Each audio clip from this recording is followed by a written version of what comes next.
Welcome back. In this episode, we will discuss about the implementation of OR gate using 2 to 1 MUX. See here the symbol of the OR gate having two inputs A and B. The output is called Y, which is nothing but A plus B.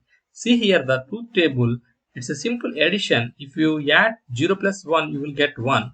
1 plus 0, you will get 1. For 1 plus 1 also, you will get 1. That means any one of the input is 1, then the output is 1, else it will be the 0. In the first case only, both inputs are 0, the output is 0. We can implement with this truth table 2 to 1 MUX with OR gate. See here the 2 to 1 MUX having inputs 2 and one selection line, one output. Here in the arrow diagram, in both cases B is equal to 0 and the A input will be transferred to the output, whether it is 0 or 1. That means A will be transferred to the output. In similar case, if selection line S is equal to B is equal to 1, irrespective of the inputs A, the output is equal to 1. That means here at 1 will be transferred to the output easily. This is the implementation of OR gate with 2 to 1 MUX.